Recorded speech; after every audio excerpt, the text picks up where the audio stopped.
नमस्कार। Good morning.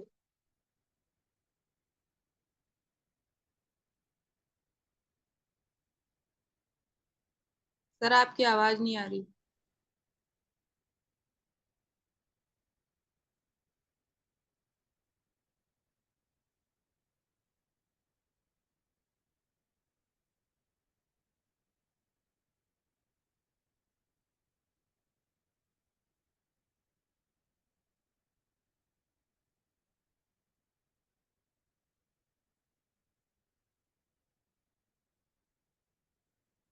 I think now it is clear. Welcome back once again on this online and offline platform of ISC, where we are studying the international relations, जहां पर हम लोग अध्ययन कर रहे हैं अंतरराष्ट्रीय संबंधों का। और अंतरराष्ट्रीय संबंधों में हम लोगों की जो यूनिट चल रही है that is India and it's neighbours, Bharat और उसके पड़ोसी देश। भारत और उसके पड़ोसी देशों में हमने अब तक दो देशों का अध्ययन कर लिया है। भारत और भूटान संबंधों का अध्ययन हमने किया था, याद होगा आपको। इससे पहले भारत और नेपाल संबंधों का हमने अध्ययन किया है। पिछली क्लास में जो लास्ट आपकी वेडनेसडे को क्लास हुई थी, हमने लास्ट में भारत भूटान के बाद स्टार्ट किया था बेसिक कौन सा, भारत बांग्लादेश संबंध। तो उसके बारे में मैंने आपको एक बेसिक बात बताई थी भारत बांग्लादेश संबंधों के बारे में। मतलब हमारी चर्चा शुरू ही हुई थी उस दिन, जिसमें मैंने आपको बुनियादी बात बताई कि जो बांग्लादेश कंट्री है उसका निर्माण 1971 में हुआ है। कब हुआ है? 1971 में। और बांग्लादेश कभी एक समय पर भारत का हिस्सा हुआ करता था, भारत का ही पार्ट हुआ करता था। बाद में बांग्लादेश पाकिस्तान का हिस्सा बना और 1947 से लेकर 1971 तक आप जानिए ये पाकिस्तान का हिस्सा था। और किस नाम से जाना जाता था इसे? पूर्वी पाकिस्तान। क्या बोलते थे इसे? पूर्वी पाकिस्तान। यानी पहले भारत से अलग हुआ पाकिस्तान और फिर पाकिस्तान से अलग हुआ देश जो बना बांग्लादेश। ठीक है, तो ये आपको ध्यान रखना है 1971 में। और पाकिस्तान के टूटने में, जैसे भारत जब टूटा तो भारत टूटा पाकिस्तान में, और पाकिस्तान टूट के जो बांग्लादेश बना, इस बांग्लादेश के निर्माण में भारत की बड़ी अहम भूमिका है। 1971 का जो युद्ध हुआ, भारत पाकिस्तान युद्ध, इस युद्ध में बांग्लादेश का निर्माण हुआ। और आप जानते हैं कि बांग्लादेश के निर्माण में जो महत्वपूर्ण व्यक्तित्व है उस देश के संदर्भ में, उनका नाम क्या है? शेख मुजीब उर रहमान। कौन है? शेख मुजीबुर रहमान। और शेख मुजीबुर रहमान जो थे, उनके ही द्वारा जो प्रयास किया गया, मुक्ति वाहिनी का नाम आपने सुना होगा, जिसने पूरा संघर्ष किया, जिसको भारत ने सपोर्ट किया हर प्रकार से। और फाइनली 1971 दिसंबर 16 दिसंबर 1971 को पाकिस्तान सरेंडर करता है और ये पूर्वी पाकिस्तान जो है ये पाकिस्तान के चंगुल से मुक्त होता है और एक नए देश के तौर पर अस्तित्व में आता है। तो ये आपको ध्यान रखना है 1971। तो बांग्लादेश के निर्माण में भारत की भूमिका को हम बड़े महत्वपूर्ण तरीके से जानते हैं। और पिछले 50 सालों में आप संबंध देखें, क्योंकि बांग्लादेश कब बना है? 1971 में। और 1971 से लेकर 2021 तक का जो पीरियड रहा है, ये 50 साल की जर्नी रही है बांग्लादेश की। इन 50 सालों के पूरे पीरियड में आप देखिए तो बांग्लादेश में भी कमोबश वही हाल रहा। कभी लोकतंत्र, फिर तख्तापलट, सैन्य शासन, लोकतंत्र, सैन्य शासन। अब सैन्य शासन को आप परे रखें तो जो लोकतांत्रिक सरकार वहां पर आती है, लोकतांत्रिक सरकारों में जो वहां के प्रमुख दल हैं, लोकतांत्रिक सरकार अर्थात जनता के पास जहां पर ये ऑप्शन होगा कि वो किस पॉलिटिकल पार्टी को मैंडेट देते हैं और वही पॉलिटिकल पार्टी फिर पावर में आएगी। तो वहां पर जो दो दल हैं वो जिस प्रकार से उभरे, वो एक तो है आवामी लीग। जैसे हमारे यहाँ भाजपा कांग्रेस होती है, दो इंपॉर्टेंट पार्टी, वहां पे आवामी लीग एक बहुत ही महत्वपूर्ण पार्टी है। ठीक है। और दूसरा जो आपकी है वो है BNP, BNP, Bangladesh nationalist party. Awami league और बीएनपी, ये बांग्लादेश के दो प्रमुख राजनीतिक दल हैं। आपको ध्यान होना चाहिए, जब सैन्य शासन है तो कोई लोकतंत्र का मतलब नहीं है, तो कोई पॉलिटिकल पार्टी का मतलब नहीं है। तब तो दोनों पॉलिटिकल पार्टी पावरलेस रहेंगी। और पावर किसके पास रहेगी? सेना के पास, मिलिट्री के पास। और ऐसा ही कुछ इतिहास किसका रहा है? पाकिस्तान का रहा है। वहां पर भी कई बार तख्ता पलट हुए हैं, फिर लोकतांत्रिक सरकारें आई है। लोकतांत्रिक सरकारें भी हो पाकिस्तान में तो भी उसकी जो कमान होती है, जो बागडोर होती है वो कौन संभालती है? मिलिट्री। आज भी पाकिस्तान में आप जानते हैं शहबाज शरीफ प्रधानमंत्री हैं, ठीक है, लोकतंत्र है वहां पर, लोकतांत्रिक सरकार है, गठबंधन सरकार चल रही है जिसमें नवाज शरीफ की पार्टी और ये जो आपकी सारी anti anti Imran Khan parties, सारा कोलिएशन एक साथ आ गया ना। पीपीपी, पाकिस्तान पीपल्स पार्टी भी है उसमें, नवाज शरीफ की पार्टी भी है उसमें, और बाकी जो है आपकी और पार्टीज भी हैं, कोलिएशन बना हुआ है। और इन्होंने किसको अलग रखा है? इमरान खान की पार्टी, उसको तो उसका तो वजूद ही खत्म कर दिया। कौन सी पार्टी इमरान खान की? तहरीक इंसाफ। क्या है इमरान खान की पार्टी का नाम? तहरीक इंसाफ। इमरान खान प्रधानमंत्री रहे पाकिस्तान के, आपको याद होगा। तो पाकिस्तान का इतिहास भी कुछ ऐसा ही है, जब हम पाकिस्तान पढ़ेंगे तो देखेंगे। लेकिन पाकिस्तान का ही तो अंग रहा है बांग्लादेश, तो ये कैसे उससे पॉलिटिकली अलग हो जाएगा? यानी यहां पर भी लोकतंत्र ढंग से फला फूला नहीं। लेकिन जब जब यहां लोकतांत्रिक सरकारें आई तो लोकतांत्रिक सरकारों में दो ही पार्टियां सत्ता में आएंगी जो पार्टीज इंपॉर्टेंट है यहाँ की। या तो आएगी कौन? आवामी लीग, या आएगी बीएनपी। अब आपको यह ध्यान होना चाहिए कि आवामी लीग वो पार्टी है जो शेख मुजीब ने बनाई, और यही पार्टी की जो नेता थी वो है शेख हसीना। कौन है? शेख हसीना। यानी कि बांग्लादेश में दो बेगमों का शासन रहा है, ये आपने सुना है। और वो दो बेगम कौन है?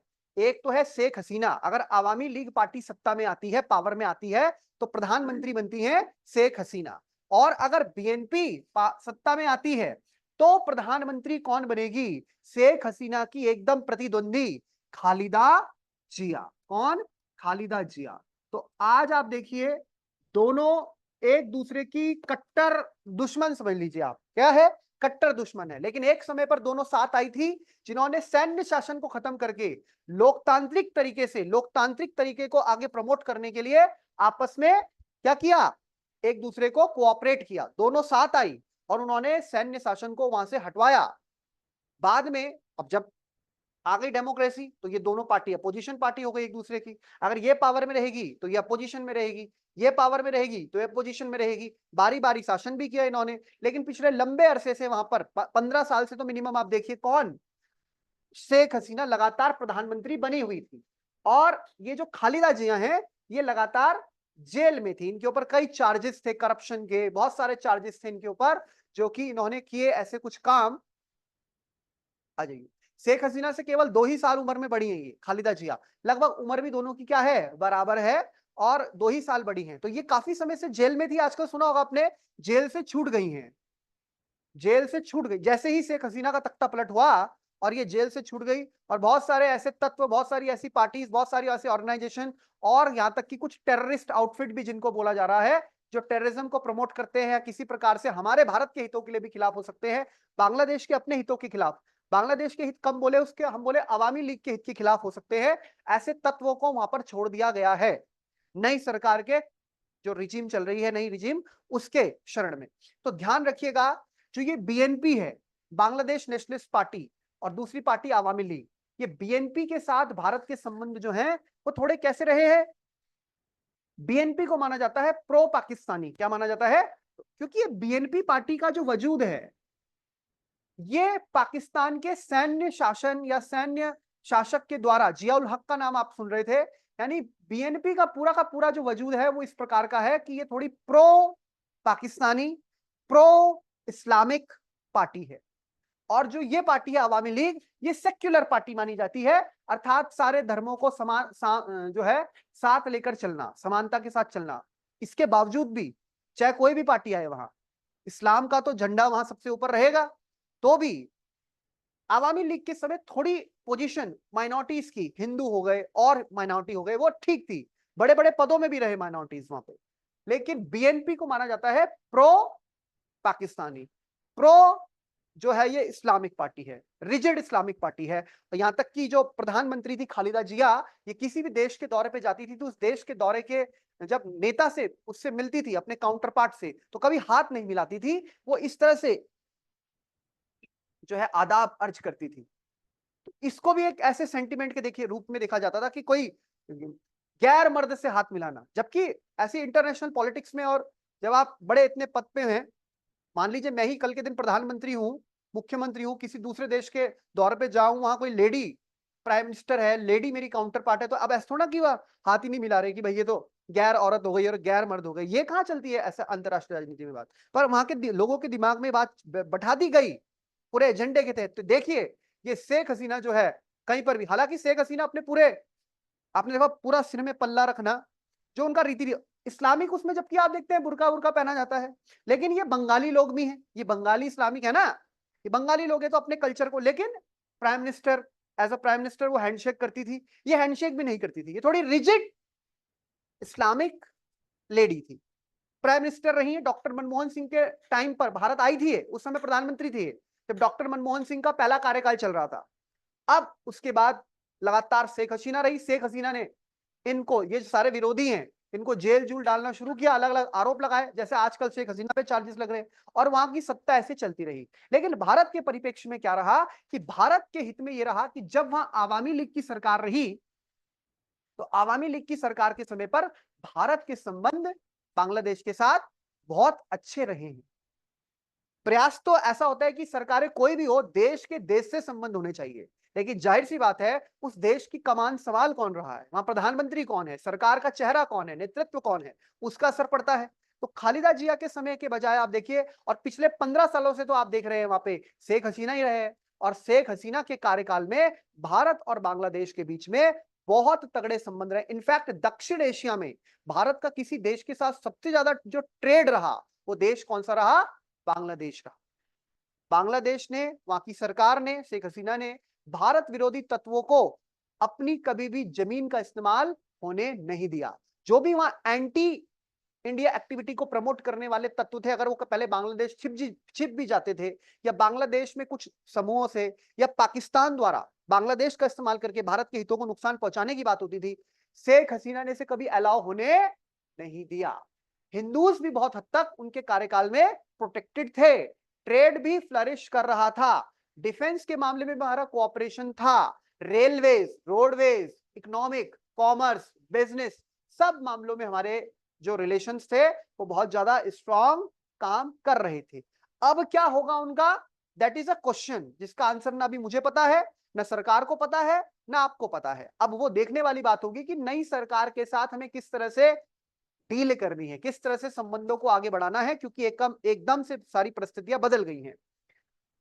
तो आवामी लीग जो पार्टी है, इसका आप इतिहास जानते हैं, ये शेख मुजीब की पार्टी, और शेख मुजीब भारत की वजह से ही एक अलग कंट्री, या उनको हमने पूरा कोऑपरेशन किया, संघर्ष उनका था,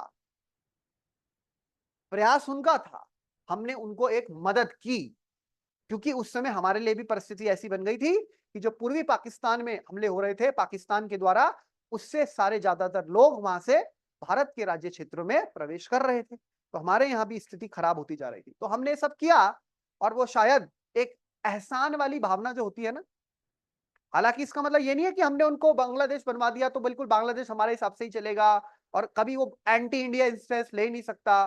बांग्लादेश फ्री इंडिपेंडेंट कंट्री है। बांग्लादेश में शेख हसीना ने चाइना के साथ भी बहुत अच्छे रिलेशन रखे। इनफैक्ट आपको याद होगा, हम OBOR में शामिल नहीं हुए, one belt one road initiative, Bangladesh शामिल हुआ, भारत का हर पड़ोसी देश शामिल हुआ। इस पूरे क्षेत्र में, इस पूरे खित्ते में भारत ही वो देश है जिसने चाइना के OBOR को नकार दिया। बांग्लादेश जैसा देश, पाकिस्तान के साथ तो पूरा उसका गलियारा बन रहा है ना, बांग्लादेश जैसा हमारा बहुत अच्छा देश भी उसमें शामिल हुआ। तो हर देश अपना हित देखता है, बांग्लादेश को उसमें फायदा हो रहा था, बांग्लादेश ने उसमें शामिल, हम उसको रोक थोड़ा सकते हैं, वो उसकी सोवर्जिनिटी है, उसकी एक ऑटोनॉमी है, वो जो करना चाहे, लेकिन बस भारत के हितों को नुकसान नहीं पहुंचना चाहिए। तो उसने, शेख हसीना की सरकार ने एक समान दूरी का सिद्धांत अपना रखा था, चीन के साथ भी और भारत के साथ भी। भारत और चीन के साथ, उनके दोनों के साथ अच्छे संबंध रहे हैं, लेकिन फिर भी थोड़ा सा उनका झुकाव जाहिर सी बात है किसकी तरफ था, भारत की तरफ। वो उसके पीछे पारिवारिक कारण हो सकते हैं, उसके पीछे ये भी कारण हो सकते हैं कि जब जब संकट आया शेख हसीना के ऊपर या उनके परिवार के ऊपर, कभी उनके पिता पर या उन पर, तो भारत ने उनका सहयोग किया। आज भी आप देखिए, अगर शेख हसीना संकट में है तो वो भारत में है, कल के दिन भविष्य में फिर कभी अगर वो वहां की प्रधानमंत्री बनती है, अगर ऐसा संभव हो पाया, हालांकि यह बहुत मुश्किल है, लेकिन नामुमकिन कुछ भी नहीं होता, तो फिर वो चीज कहीं ना कहीं काम करती है ना, कि जब मैं मुसीबत में थी या जब मेरा बहुत खराब टाइम था, तो किसने मुझे सपोर्ट किया, हालांकि रिलेशंस में भावनाएं नहीं देखी जाती, रिलेशंस में इमोशंस नहीं देखे जाते, लेकिन कहीं ना कहीं है तो हम सभी मानव, चाहे कोई नेता भी हो, तो कहीं ना कहीं वो चीजें असर करती हैं। तो यहां पर हो सकता है उसी कारण से भी जो पृष्ठभूमि रही है, इनका इतिहास रहा है अवामी लीग का और शेख मुजीब का और शेख हसीना का, ये सब हमारे संबंधों के लिए जो था वो अनुकूल था। लेकिन अब तो वक्त बदल गया, जज्बात बदल गए, सब कुछ एकाएक बदल गया। अब देखेंगे आयुष कि नई सरकार में किस प्रकार से हम आगे बढ़ते हैं। तो हम लोग क्या पढ़ रहे हैं भाई, भारत बांग्लादेश संबंध। तो बुनियादी बातें आपको मैंने बताई, आज की परिस्थिति भी बताई। अब हम इसको लेकर एक एक पॉइंट को देखेंगे कि किस प्रकार से हमारे संबंध बने, कौन कौन से क्षेत्र हैं, क्या क्या चुनौतियां हैं, बस आपको समझते जाना है और चीजों को जानना है। तो फिलहाल तो आप जानते हैं बांग्लादेश में जो पिछले महीने हुआ ड्रामा, उसके ऊपर हम पहले भी चर्चा कर चुके हैं।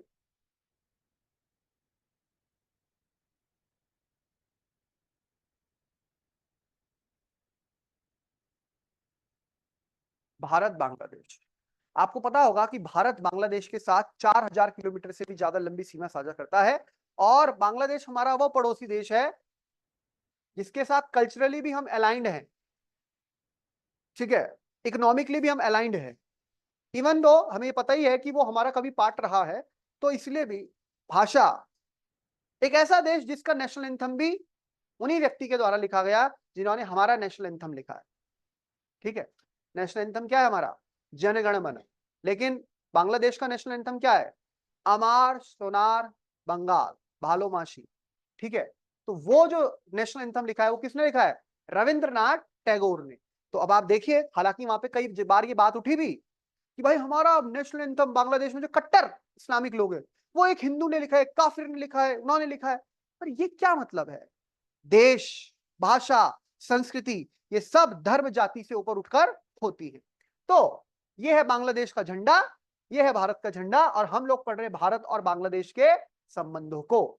तो ध्यान रखिएगा, सबसे पहली बात तो बात ही आती है 1971 की, कि जो बांग्लादेश का मुक्ति संग्राम था जिसकी हम चर्चा कर चुके हैं, ये आप देख रहे हैं, इसमें जो है भारत का बहुत महत्वपूर्ण रोल रहा है, भारत की बड़ी महत्वपूर्ण भूमिका रही है, और यहीं से हमारी रिलेशनशिप का क्या पड़ी है, नींव पड़ी है, फाउंडेशन पड़ी है। भारत सेकंड नंबर पे, फर्स्ट सेकंड नंबर की कंट्री है जिसने बांग्लादेश को क्या कर दिया, एकदम रिकॉग्नाइज किया। कई जगह आपको डेटा मिलता है कि India was the first country who recognised Bangladesh as an independent sovereign country, ठीक है।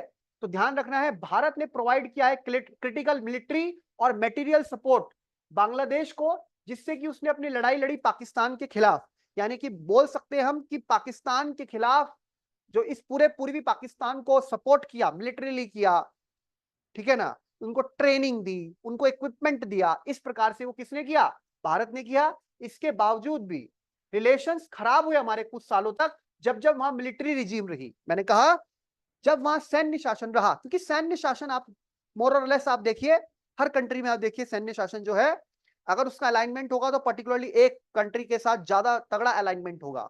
और पाकिस्तान में जब सैन्य शासन रहा तो आप देखिए परवेज मुशर्रफ के समय कारगिल, हालांकि नवाज शरीफ का टाइम पीरियड था, पर आप देखिए उसके पीछे पूरा जो दिमाग था वो किसका था, परवेज मुशर्रफ का। और अब तो परसों जनरल मुनीर का बयान था, आज तक पाकिस्तान नकारता रहा है कि कारगिल में पाकिस्तानी सेना नहीं थी, लेकिन परसों ही उन्होंने आपने बयान दिया, जनरल मुनीर जो पाकिस्तान के सेना अध्यक्ष हैं, कि कारगिल में हमारे द्वारा ही जो सैनिक थे वो भेजे गए थे। तो आज कारगिल युद्ध के आप देखिए कौन सा साल चल रहा है, 2024, 25 साल बाद पाकिस्तान ये स्वीकार कर रहा है कि कारगिल युद्ध उसी के द्वारा प्रायोजित था। 25 साल बाद उसने मान लिया है। तो यहाँ के मिलिट्री रिजीम भी कुछ तो वही है ना वो लोग, भाई यहाँ की बांग्लादेश की मिलिट्री कौन थी, जो कभी पाकिस्तान की मिलिट्री थी, वही अलग हुए, अलग देश बन गया। तो वो कहीं ना कहीं वो जो कहते हैं ना कि अंदर तत्व रह जाते हैं, तो उन तत्वों के कारण भी कैसे एंटी इंडिया तत्व जो है, एंटी इंडिया सेंटीमेंट जो रहे, तो बांग्लादेश में जब जब मिलिट्री शासन रहा तो वो भारत के संबंध बहुत अच्छे नहीं रहे। But stability return with a change in the regime in 1996 along with the treaty on Ganga water sharing. तो 1996 में के बाद से जब संबंधों में एक बार पुनः क्या हुआ, 75 तक संबंध सही रहे, शेख मुजीब थे, शेख मुजीब की हत्या हो गई थी आपको पता है 75 में, उसके बाद वहां इधर उधर का दौर चलता रहा, फिर वहां पर सैन्य शासन आया, फिर वहां पर ये बीएनपी पार्टी का शासन रहा। तो इस प्रकार से आगे चल के 1996 के बाद हमारे संबंध बहुत ज्यादा टाइम के साथ अच्छे बनते गए। भारत और बांग्लादेश जो है उनका एक यूनिक रिलेशनशिप है, जिसमें सांस्कृतिक रूप से आप देखिए बंगाली लोग हैं, बंगाली भाषा दोनों देशों के बीच में, यहाँ तक कि बंगाली मूवीज, बंगाली सॉन्ग्स, क्योंकि दोनों तरफ समझे जाते हैं। जैसे पंजाबी गाने, भारत के पंजाबी गाने पाकिस्तान में भी सुने जाते हैं, क्योंकि पंजाब चाहे इधर हो चाहे उधर हो, और इधर कनाडा, ऑस्ट्रेलिया, हर जगह वो फेमस है। लिंग्विस्टिक और हिस्टोरिकल टायर है, तो ऐतिहासिक संबंध हो, भाषाई संबंध हो या फिर सांस्कृतिक संबंध, इस संबंधों को बहुत जो है मजबूती के साथ देखा जाता है, और ये ऐतिहासिक संबंध रहे हैं।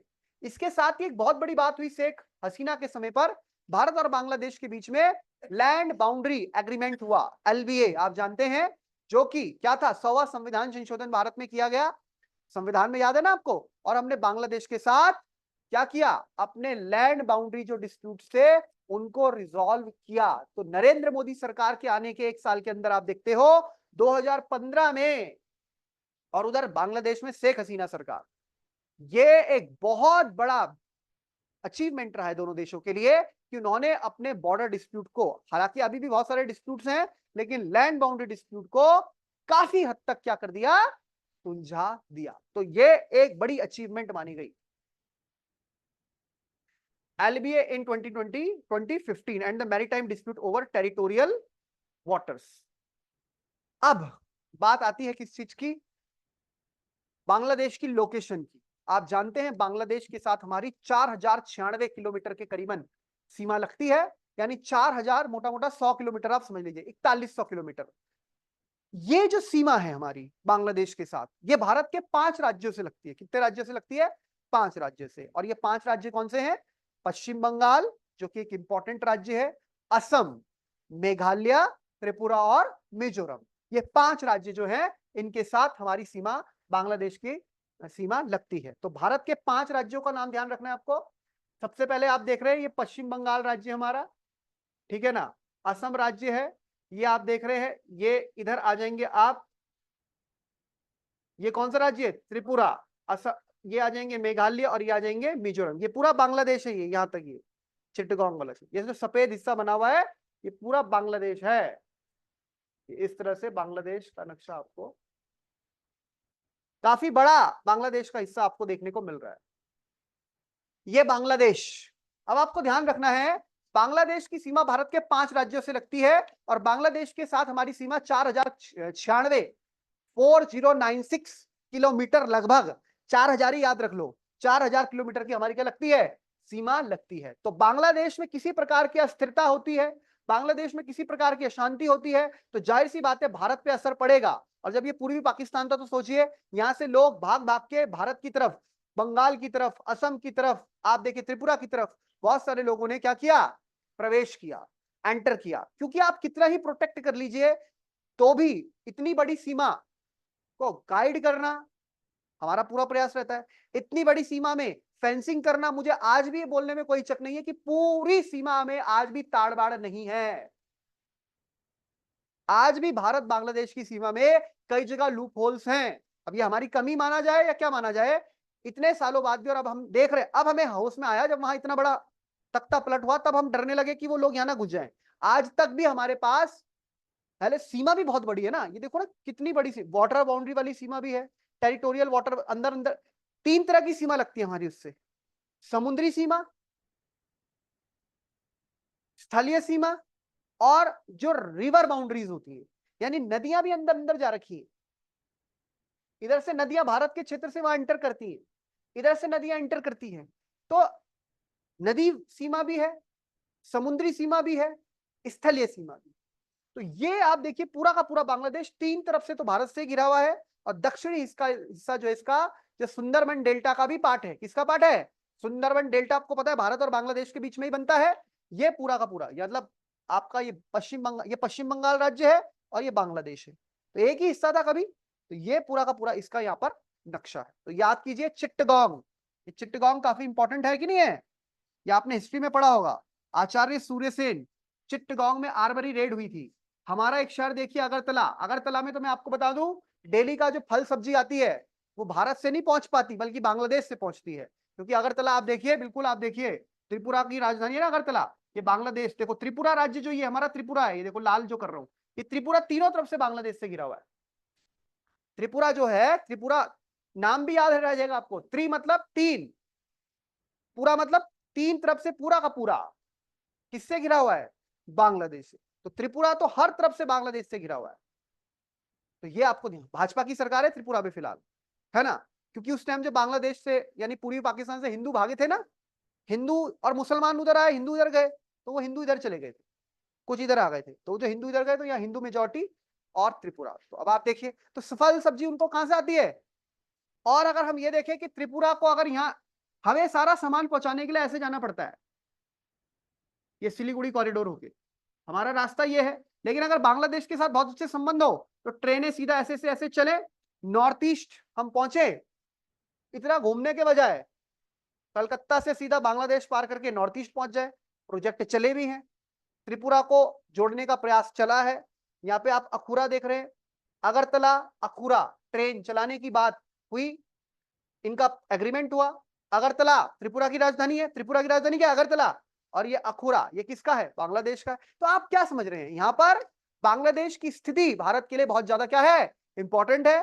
कनेक्टिविटी के लिए बांग्लादेश बहुत ज्यादा इंपॉर्टेंट है, और हमें नॉर्थ ईस्ट की तरफ अगर अपने आप को मजबूत करना है, क्योंकि बांग्लादेश हमारा, भारत सरकार की एक नीति है एक्ट ईस्ट पॉलिसी, पहले थी लुक ईस्ट, लुक ईस्ट मतलब पूर्व की ओर देखो, अब है एक्ट ईस्ट कि आप पूर्व की ओर देखो ही मत, पूर्व के साथ अपने को एंगेज करो, कार्य करो, संबंधों को आगे बढ़ाओ।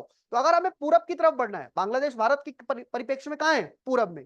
तो हम बांग्लादेश, बांग्लादेश के बाद हम म्यांमार, और म्यांमार के बाद फिर हम Thailand, Malaysia, Indonesia, Cambodia, Laos, पूर्व दक्षिण एशियाई देशों से, दक्षिण पूर्वी एशियाई देशों से कनेक्ट हो सकते।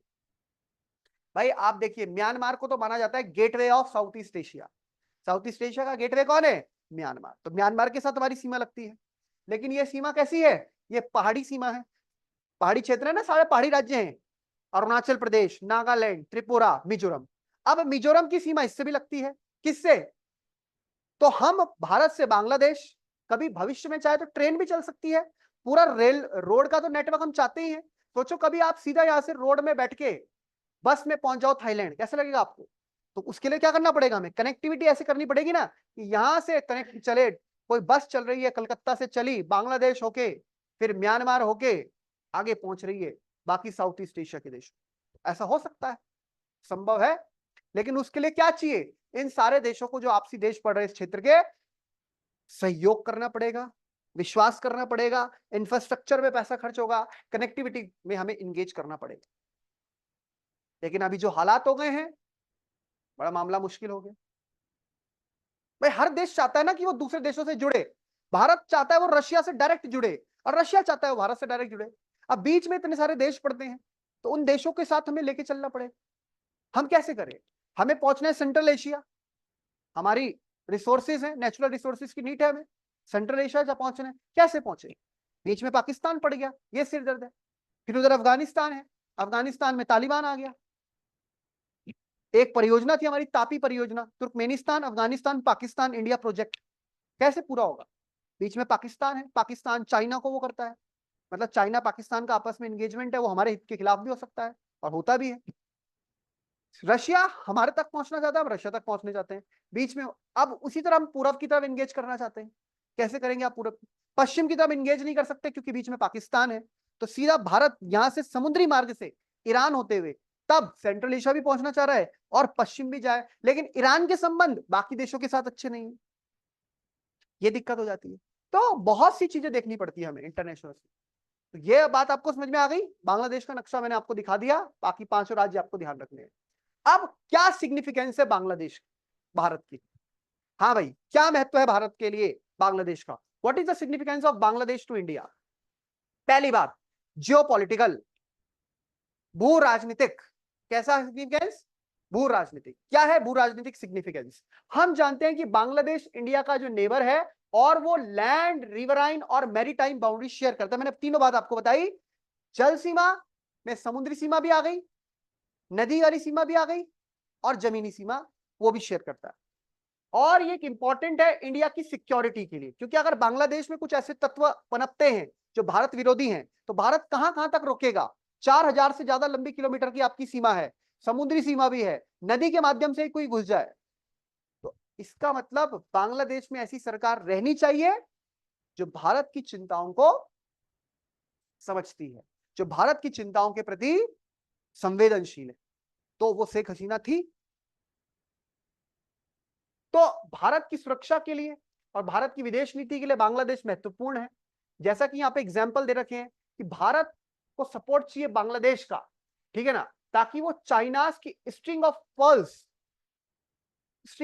की जो रणनीति है उसको काउंटर कर सके। मतलब समझ रहे हैं इसको? स्ट्रिंग ऑफ पल्स क्या है? चाइना भारत को हर तरफ से घेरने का प्रयास कर रहा है। भारत के जितने पड़ोसी देश हैं वहां पर वो अपने आप को मजबूत कर रहा है, अपनी प्रेजेंस बढ़ा रहा है, और इसी संदर्भ में वो भारत को घेरना चाहता है। कैसे घेरना चाहता है आपको मैंने पहले भी बताया, इधर पाकिस्तान को एंगेज करके, इधर श्रीलंका को एंगेज करके, इधर मालदीव को एंगेज करके, इधर बांग्लादेश को कर दे, इधर म्यांमार को कर दे, तो भारत तो हर तरफ से घिर गया ना। भारत तो पूरे इंडियन ओशन में घिर गया। इसी को बोलते हैं स्ट्रिंग ऑफ पल्स। तो हमें बांग्लादेश के साथ मजबूत संबंध चाहिए ताकि बांग्लादेश की भूमि का इस्तेमाल या बांग्लादेश का किसी भी प्रकार से किसी भी रूप में इस्तेमाल चीन के द्वारा भारत को घेरने के लिए ना हो। और शेख हसीना इस चीज को बेहतर समझती थी, वो चाइना से लाभ भी ले लेती थी, लेकिन चाइना को कभी भी भारत के खिलाफ या पाकिस्तान के द्वारा बांग्लादेश की जो है भूमि उसका किसी भी प्रकार से इस्तेमाल वो नहीं होने देना चाहती थी। तो बांग्लादेश के साथ चाइना के भी अच्छे संबंध थे, बांग्लादेश के साथ भारत के भी अच्छे संबंध थे। चाइना भी वहां पे काफी इन्वेस्टमेंट कर रहा था, लेकिन यह बात अमेरिका को पसंद है। उसे भारत बांग्लादेश के संबंधों में तो कोई दिक्कत नहीं होगी, लेकिन उसे बांग्लादेश और चाइना के संबंधों में जरूर दिक्कत थी। और शायद यही एक कारण रहा कि वहां सत्ता ही पलट दी गई। क्यों? इसके पीछे भी एक कारण है, क्योंकि बांग्लादेश भारत और चीन दोनों से अपने संबंधों को बहुत मजबूत कर रहा था, और इसके दो बड़े ट्रेडिंग पार्टनर भी कौन है? चीन और बांग्लादेश। जो ट्रेड करता है उसमें जो ट्रेडिंग पार्टनर मतलब जो सबसे ज्यादा इसका सामान खरीदते हैं, सबसे ज्यादा इसका व्यापार होता है, तो वो है भारत और चीन। हमसे ज्यादा चीन का तो हमसे लगभग आप समझ लीजिए 60-70% ज्यादा ही है। और उसके बाद कौन आता है सेकंड नंबर पे? अच्छा, इसको अमेरिका को यह बात बिल्कुल पसंद नहीं थी, और अमेरिका ने यहां सत्ता ही पलट दी, क्योंकि उसको डर है कि जितना अगर ये यहां पे इंगेज होगा, कौन? चीन, तो वो इंडियन ओशन में अपने आप को मजबूत कर लेगा। चाइना, ये भारत के तो हित में नहीं है, लेकिन अमेरिका के भी हित में नहीं है, क्योंकि चीन पहला ऐसा कर चुका है। चीन ने लोकतांत्रिक सरकार थी कहां पर?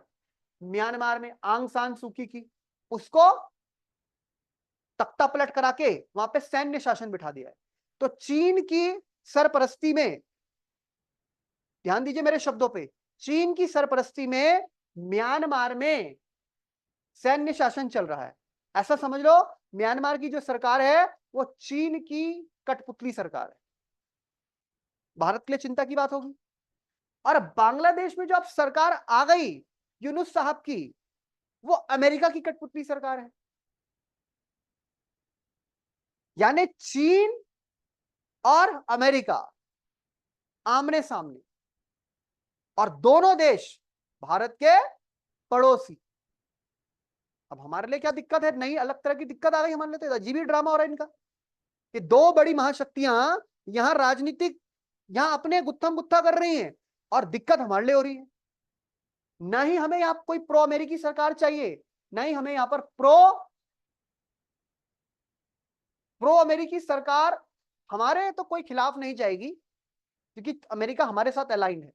लेकिन अमेरिका को पता है वो भारत का इस्तेमाल उस तरह से नहीं कर सकता, क्योंकि भारत ना कहना जानता है, भारत अपनी ताकत जानता है। भारत रशिया के साथ भी इनलाइन करता है, चाहे जिसकी अमेरिका से बने ना बने। लेकिन बांग्लादेश, म्यांमार, ये छोटे मोटे देश हैं, इनको पैसा दे दो, इनको मैनिपुलेट कर दो, इनको हड़का दो, दबा दो, अलग अलग प्रकार के हथकंडे होते हैं अंतरराष्ट्रीय राजनीति में, वो किया जाता है। और यहाँ ड्रामा अलग ही तरह का चल रहा है। तो भी हमें क्या करना है? इस ड्रामे से बच के अपने आप को मजबूत करना है। तो भारत के लिए क्या महत्व है?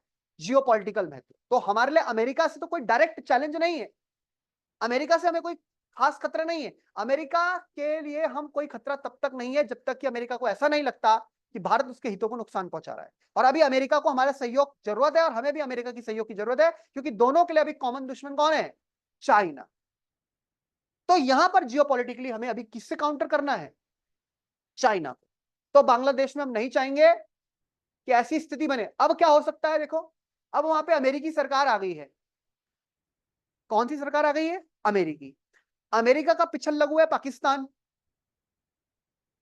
तो अब पाकिस्तान का इन्वॉल्वमेंट बांग्लादेश में बढ़ेगा, जो शेख हसीना के टाइम पे नहीं था। और जो ये पाकिस्तान है, ये चाइना का भी बहुत अच्छा दोस्त है। पाकिस्तान क्या चीज है? पाकिस्तान वो चीज है जिसको अमेरिका, जो पहले अमेरिका के द्वारा पाला जाता था, अमेरिका द्वारा पोषित था, उसका पिछल लघु था। और आज वही पाकिस्तान जो है चाइना के द्वारा पाला जाता है, पोषित है। और अब दिक्कत ये आ रही है कि अगर वहां पर सत्ता पलटी है और इसमें अमेरिका का ही हाथ है, जैसा कि अब लगभग स्पष्ट हो रहा है, तो पाकिस्तान को भी एक्टिव करेगा अमेरिका। और कहा तो जा रहा है कि अमेरिका की सीआईए और पाकिस्तान की आईएसआई ने पूरा कराया। अब पाकिस्तान का संबंध चीन से भी अच्छा है, तो एंटी इंडिया काम में चाइना पाकिस्तान को इन्वॉल्व कर सकता है वहां पे। समझ रहे हो बात को? यानी पाकिस्तान कॉमन देश हो गया, जिसका इस्तेमाल चीन भी करता है और अमेरिका भी करता है। अमेरिका तो भारत के खिलाफ डायरेक्ट नहीं करेगा कुछ भी, लेकिन कहीं ना कहीं भारत को थोड़ा थोड़ा दबाने के लिए अमेरिका पाकिस्तान को पैसा वैसा देता रहता है। खासकर आप देखे हो पीछे भी, पाकिस्तान को टेररिस्ट देश बोल दो, ये बोल दो, वो बोल दो, तो भी अमेरिका के साथ उसका अलाइनमेंट लंबे समय से रहा है।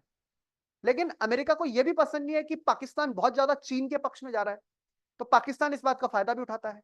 और अफगानिस्तान को काउंटर करने के लिए आज तक पाकिस्तान का इस्तेमाल किया है किसने? और अमेरिका को पाकिस्तान की जरूरत इसलिए भी है कि ईरान को काबू में रखना है। कल के दिन उसे ईरान में बम बम गिराने हैं, कौन देगा अपनी जमीन? वो पाकिस्तान का इस्तेमाल करता है। और अमेरिका तो बम गिरा के चला जाएगा या कुछ भी कर देगा अगर करता है ऐसा, लेकिन पाकिस्तान और ईरान की भिड़ जाएगी, दोनों की सीमा भी लगती है। तो अमेरिका तो यही करा देता है, दो देशों को भिड़ा देता है। और ये सारा नाटक चलता है बड़ी शक्तियों के द्वारा, तो ये आपको हमेशा ध्यान रखना। अमेरिका अपने हित देखता है, चीन अपने हित देख रहा है, हमें अपने हित देखने हैं। अब सबको ही अपने हित देखने हैं, तो किसी को फायदा किसी को नुकसान तो होगा। 100% चीज तो अपने मन की नहीं मिलेगी, तो जितना ज्यादा निकाल सकते हैं अपने फायदे की चीज, उतना हमें निकालना है। और हर देश ये प्रयास कर रहा। अगर अमेरिका को भारत की इतनी पड़ी होती, तो वो क्या शेख हसीना का तख्ता पलट करवाता वहां? लेकिन अमेरिका के लिए भारत ज्यादा इंपॉर्टेंट है, भारत को सहयोग देना, या चीन को नीचे दिखाना ज्यादा इंपॉर्टेंट है? तो अब आप देखिए, अब उसे पता है कि यहाँ पे तख्ता पलट हुआ है, तो उसका भारत पे नकारात्मक असर पड़ेगा, पर उससे उससे मतलब नहीं है। उसे यह है कि चीन को जरा, और उसका दूसरा संदेश ये भी है यहाँ तख्ता पलट में बांग्लादेश में, कि कोई देश अगर अमेरिका के हित के खिलाफ जाएगा या जाने की कोशिश करता है, जैसे शेख हसीना ने बोला हम अपना एरिया नहीं देंगे, हम अपनी लैंड आपको एंटी चाइना एक्टिविटी के लिए नहीं दे सकते, तो अमेरिका यह भी दिखाना चाह रहा है कि वो इतनी काबिलियत रखता है कि वो सत्ता भी पलट सकता। तो देखो ना बड़े देशों का द्वंद्व, और कहां आई ये बात? भारत के क्षेत्र, भारत के एकदम निकट में संकट है, ये हमारे लिए साइन है, इसको समझ जाओ आप। दूसरा क्या है? इकोनॉमिक। इकोनॉमिक उसमें क्या है? बांग्लादेश के साथ क्लोज इकोनॉमिक टाइज है इंडिया के, मैंने आपको बता ही दिया। ट्रेडिंग पार्टनर है, बहुत बड़े ट्रेडिंग पार्टनर है, लार्जेस्ट ट्रेडिंग पार्टनर। मैंने कहा साउथ एशिया में अगर कोई है तो बांग्लादेश लार्जेस्ट ट्रेडिंग पार्टनर। आप देखिए कौन है? इंडिया, साउथ एशिया में। और वैसे कौन है उसका सबसे बड़ा ट्रेडिंग पार्टनर? चाइना। एग्जाम्पल के लिए आप देखिए, बायलैटरल ट्रेड जो है, द्विपक्षीय जो व्यापार है दोनों देशों के बीच में, वो 18.2 बिलियन यूएस डॉलर क्रॉस कर चुका है। और ये भी आंकड़ा कब का है? 21-22 का। तो अब तो आप देखिए 23-24, कोविड के बाद भी इकोनॉमी रिवाइव हो गई है दोनों देशों की।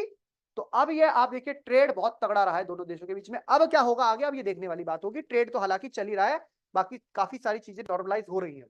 कल्चर देखिए, भारत बांग्लादेश जो है वो अपना इतिहास साझा करते हैं। भंग भंग आंदोलन यहाँ भी पढ़ाया जाता है, वहां भी पढ़ाया जाता है। लॉर्ड कर्जन यहाँ भी पढ़ाया जाएगा, वहां भी पढ़ाया जाएगा। हिस्ट्री दोनों देशों की एक जैसी रहेगी। रविन्द्रनाथ टैगोर हो, शांति निकेतन हो, ये वो सब एक है। पर्व त्योहार, दुर्गा पूजा वहां भी होती है, दुर्गा पूजा सब है। कल्चर हो गया, हेरिटेज हो गया, ये सब हम शेयर करते हैं। जो पीपल हैं दोनों देशों के, वो आपस में जुड़े हुए हैं कल्चर और फैमिलियल टाइड से, यानी कि पारिवारिक संबंध भी है। And there is a large population of Indian origin people living in Bangladesh. जैसे भारत के मूल के लोग नेपाल में है, भारतीय मूल के लोग बांग्लादेश में भी है, बांग्लादेश में ट्रेड भी चल रहा है, अभी तक बहुत बड़े बिजनेसमैन हमारे वहां पर भी रहे हैं। तो दोनों देशों के बीच में इस तरह के संबंध, तो भू राजनीतिक संबंध, आर्थिक संबंध, सांस्कृतिक संबंध। अब बात आती है रणनीतिक संबंधों की, स्ट्रेटेजिक। ये सब चीजें लिखी है हिंदी में, आप उसको लिखेंगे, आप इसको समझिए बस। इसका नेक्स्ट पेज हिंदी में है ये सारा पार्ट। स्ट्रेटेजिक संबंध क्या है? बांग्लादेश जो है लोकेट है cross road of south Asia. मैंने आपको बताया साउथ एशिया का क्रॉस रोड मतलब भारत का पूर्वी हिस्सा, और क्रॉस रोड मतलब उधर से कोई आएगा तो बांग्लादेश होके भारत, भारतीय उपमहाद्वीप में, पाकिस्तान उधर जा सकता है। इधर से कोई आएगा तो भारत से होके बांग्लादेश और दक्षिण पूर्वी एशिया। तो क्रॉस रोड समझ रहे हैं ना? जैसे दो रोड क्रॉस हो रही है, एक जा रही है किधर? इंडिया और वेस्ट एशिया, और एक जा रही है बांग्लादेश से east Asia, south east Asia. तो क्रॉस रोड पे है साउथ एशिया और साउथ ईस्ट एशिया की, है ना? और ये इंपॉर्टेंट हो जाता है इंडिया के लिए, मैंने आपको बता दिया। उसकी पूर्व की ओर देखो पॉलिसी, एक्ट ईस्ट पॉलिसी, जिसका क्या उद्देश्य है कि हम साउथ ईस्ट एशिया के देशों से, जिसको हम बोलते हैं आसियान देश, आसियान देशों के साथ अपने संबंधों को मजबूत बनाए। तो उसमें बांग्लादेश का कोऑपरेशन बहुत ज्यादा इंपॉर्टेंट है। फिर आता है एनवायरमेंटल कंसर्न्स, हमारी पर्यावरण चिंताएं भी है। देखिए सुंदरबन डेल्टा हम साझा करते हैं, गंगा नदी आप जानते हैं, गंगा नदी भारत की राष्ट्रीय नदी है। यही नदी आगे चल के बांग्लादेश में पद्मा नदी बन जाती है। क्या बन जाती है? पद्मा नदी बन जाती है। तो आप देखिए बहुत सारे हमारे पास समुद्र के मामले हो, अगर कोई मान लीजिए भूकंप भी, भूकंप कह रहा हूं, कोई मान लीजिए इस तरह की दुर्घटना होती है, क्या? सुनामी, समुद्र में किसी प्रकार का चक्रवात उठता है, तो उसका असर हमारे उड़ीसा पश्चिम बंगाल में होता है और बांग्लादेश में भी होता है नहीं होता है? तो इस तरह की कोई चेतावनी, कोई सिस्टम, कुछ हमारे पास इंफॉर्मेशन आ रही है वो हमें दे, या उनके पास है वो हमें दे, इस तरह का आपस में एक्सचेंज इंपॉर्टेंट है। तो पर्यावरण की चिंता है जहां तक है भारत और बांग्लादेश के बीच में, नदियों का प्रदूषण होना हो, इकोलॉजिकल सिस्टम्स हो जिसमें सुंदरबन है, रॉयल बंगाल टाइगर आप जानते हैं सुंदरबन में, making it important for the two countries to cooperate on the issues such as water management and flood control. जैसे बाढ़ की दिक्कत आती है तो ऊपरी क्षेत्रों से ही, जैसे अभी असम में बाढ़ आ रखी है, आती है ना इस टाइम, वही सारा पानी कहां जाएगा? नीचे। तो हम अपर एरिया में है, चीन हमें संदेश दे कि ज्यादा पानी छोड़ा जा रहा है, वो संदेश हमें देगा तो हम अपने डैम में कुछ उसको जब तक जितना रोक सकते हैं क्षमता के साथ रोकेंगे। फिर जब हम उसे छोड़ेंगे, जब एक्सेसिव होगा, तो हम बांग्लादेश को संदेश दें कि भाई इतना पानी हमने छोड़ दिया है, तो बांग्लादेश, तो यही तो तरीका होता है। ये सारा चीज कोऑपरेशन का, प्रदूषण को रोकना है, जानवर है, तो बहुत सारी चीजें हैं। तो इनके coordinated efforts are needed for the conservation of Sundarbans का भी नाम आ गया, यानी कि सहयोग से आपको बढ़ना पड़ेगा, क्योंकि प्रकृति नहीं जानती है भारत है बांग्लादेश है, प्रकृति तो ये जानती है ये पूरा सुंदरबन है, प्रकृति तो ये जानती है गंगा नदी है। अब उसको क्या पता कि तुम इसको गंगा बोल रहे हो, कभी से पद्मा बोल रहे हो, कभी से मेघना बोल रहे हो, उसको इससे मतलब नहीं है, ये तो हमने बनाई है चीजें। तो प्रकृति को प्रोटेक्ट करने के लिए, प्रिजर्व करने के लिए, कंजर्व करने के लिए कोऑर्डिनेटेड एफर्ट्स की आवश्यकता है, आपसी सहयोग की बहुत तगड़ी क्या है? आवश्यकता है। तो ये बातें आपको पूरी की पूरी यहां मिलेंगी, इसकी आप फोटो ले लीजिए। ये सारी बातें हिंदी में यहां पे है, जो मैंने समझाया उसकी हिंदी है ये।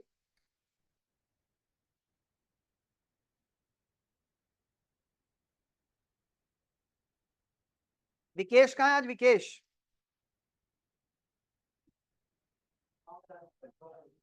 गांव, कौन कौन सा त्योहार चल रहा है वहां पे? जागर कहाँ का है वो?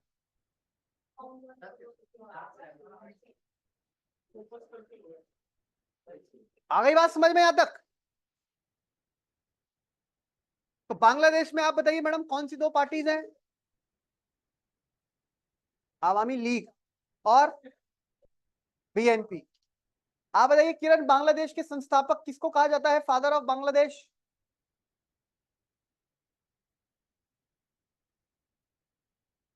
बताओ जल्दी बताओ किरण। शेख मुजीबुर रहमान। कौन है? शेख मुजीब।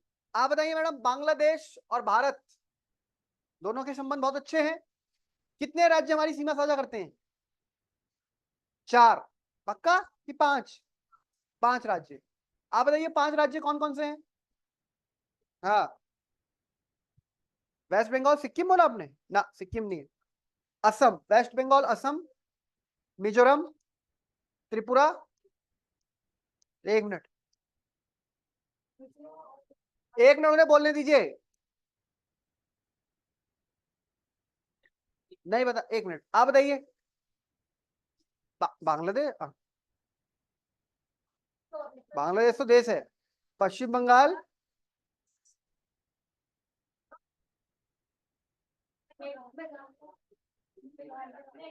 मेघालय।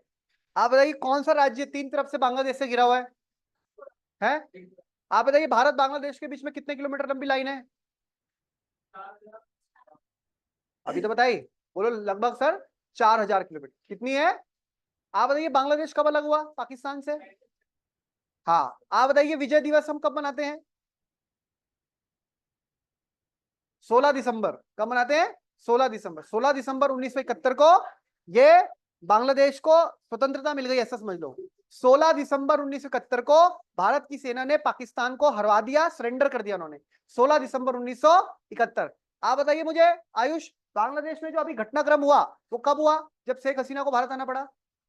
5 अगस्त 2024। बिल्कुल सही। तो ये भी आपको पूरा घटनाक्रम पता होना चाहिए, कब हुआ क्या हुआ। आप बताइए बगल में बांग्लादेश के वर्तमान प्रधानमंत्री कौन है? अंतरिम पीएम कौन है? मोहम्मद यूनुस। कौन है बच्चों? मोहम्मद यूनुस। पीछे आप बताइए। यूनुस, यूनुस। आप ये बताइए पीछे भारत और बांग्लादेश के बीच में लैंड बाउंड्री एग्रीमेंट कब हुआ, किस साल हुआ? अभी तो हुआ 2015। लैंड बाउंड्री एग्रीमेंट कब हुआ? 2015। कौन सा संविधान संशोधन हुआ भारत के? 100वां संविधान। आप मुझे बताइए मैडम, भारत और बांग्लादेश के बीच में कौन सी नदी विवादित है अभी? तिस्ता नदी। कौन सी है? तिस्ता नदी। कौन सी नदी विवादित है? तिस्ता। ये सारी बातें बांग्लादेश के बारे में आपको पता होनी चाहिए। अच्छा, आप में से कौन बचाएगा कौन से वो राज्य हैं, कोई बताएगा? जो अभी पढ़ा भी था, हम देखो पढ़ा है आपके प्रेजेंस ऑफ माइंड, जिसकी सीमा म्यांमार से भी लगती है और बांग्लादेश से भी लगती है। Very good. कौन सा है? मिजो। समझ में आ गई बात? और जो तीन तरफ से घिरा हुआ है, त्रिपुरा। ठीक है, चलिए बहुत बढ़िया, बिल्कुल सही बात बोल दी। और सुंदरबन डेल्टा दुनिया का सबसे बड़ा डेल्टा किसके बीच में? भारत और बांग्लादेश के बीच। ठीक है। 70% बांग्लादेश में, 30% भारत में आता है। अब भारत और बांग्लादेश के बीच सहयोग के क्षेत्र क्या है? कौन कौन से एरिया में हम सहयोग कर रहे हैं? अब अपना खुद दिमाग लगाओ मैडम, कौन कौन से क्षेत्रों में हम सहयोग कर रहे होंगे? जल सहयोग क्षेत्र। ठीक है, और बताओ ऑनलाइन बच्चे, कौन कौन से क्षेत्र बनते हैं जहां हम सहयोग कर सकते हैं भारत और बांग्लादेश? बताइए जरा। व्यापार। हाँ, ऑनलाइन स्टूडेंट्स आप भी बताइए। मीनू, अंजू, अनीता, पायल, विपिन, भारत बांग्लादेश कौन कौन से क्षेत्रों में सहयोग कर सकते हैं? व्यापार के क्षेत्र में सहयोग कर सकते हैं, और वो व्यापार बहुत तगड़ा होता है। आप जानते हैं बांग्लादेश दुनिया में जूट उत्पादन में शीर्ष देशों में आता है। किसमें आता है? शीर्ष देशों में। बांग्लादेश में चीप लेबर है और दुनिया का बड़ा मार्केट कैप्चर कर रखा है बांग्लादेश ने वस्त्र निर्माण में। वस्त्र निर्माण मतलब कपड़ा उद्योग। ठीक है ना? वहां की महिलाएं, वहां के लोग, ज्यादातर वहां पे किस तरह की जॉब है? जैसे हमारे यहाँ तो अब लोग आईटी सेक्टर बड़ा बूम में रहा है हमारे यहाँ। बांग्लादेश में लोग कपड़ा सिलने का काम, बड़े बड़े ब्रांड जो यूरोप में अमेरिका में कपड़े जाते हैं ब्रांड, उनकी जो सिलाई वगैरह होती है, प्रॉपर उनकी स्टिचिंग होती है, ये सब कहाँ होता है? बांग्लादेश। आप देखिए बांग्लादेश, बांग्लादेश में कृषि भी अच्छी होती है। पूरा बांग्लादेश आप देखिए नदियों का जाल है बांग्लादेश में। तो बांग्लादेश कई मामलों में क्या है?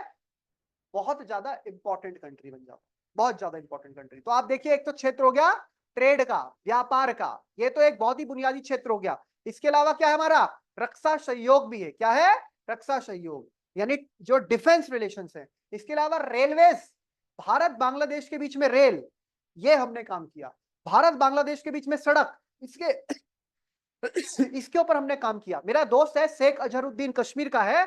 उसकी उसकी प्रेमिका बांग्लादेश में डॉक्टरी की पढ़ाई कर रही थी जब 2021-22 में हम लोग साथ में लॉ कर रहे थे। तो जो उसकी गर्लफ्रेंड थी वो बांग्लादेश की थी, मतलब थी तो वो कश्मीरी, बांग्लादेश में लॉ की उसकी पढ़ाई कर रही थी। किसकी? वो तो मेरे साथ लॉ की पढ़ाई कर रहा था, वो मेडिकल की क्योंकि बांग्लादेश में मेडिकल की पढ़ाई हिंदुस्तान से सस्ती है। भारत से बहुत लोग यूक्रेन चले जाते हैं, आपको पता है ना, यूक्रेन में फंस गए थे लोग तो। और वो कहाँ थी, वो कहाँ थी, ढाका। ढाका, ढाका मतलब वहां की कैपिटल है बांग्लादेश की, वहां पे पढ़ाई कर रही थी। तो मैं कहता था ये मैडम कहाँ है, तो वो बोला ढाका से, वो ढाका से वीडियो कॉल करती थी। तो कहने का मतलब क्या है, इससे भी हमें समझ आया भारत बांग्लादेश संबंध है ना। तो कहने का मतलब हमें समझ आया कि बांग्लादेश के साथ हम बहुत सारे मामलों में इन्वॉल्व है, इंडल्ज है। इवन हमारी जो इंडस्ट्री है, कौन सी, मूवी इंडस्ट्री, खासकर जो बांग्ला मूवी इंडस्ट्री है, ये बहुत तगड़ी इंडस्ट्री है। और बांग्ला मूवी इंडस्ट्री जो है, ये जो पिक्चर्स हैं, जो गाने हैं, ये यहाँ पर भी वहां पर भी हर जगह आपस में देखे सुने जाते हैं। तो सांस्कृतिक महोत्सव, जब शेख हसीना भारत आई थी तो बड़े स्तर पर पश्चिम बंगाल की मुख्यमंत्री ममता बनर्जी भी थी। और खुद सोचो आप, मोदी जी तो शेख हसीना से बात करते थे हिंदी में, पश्चिम बंगाल की मुख्यमंत्री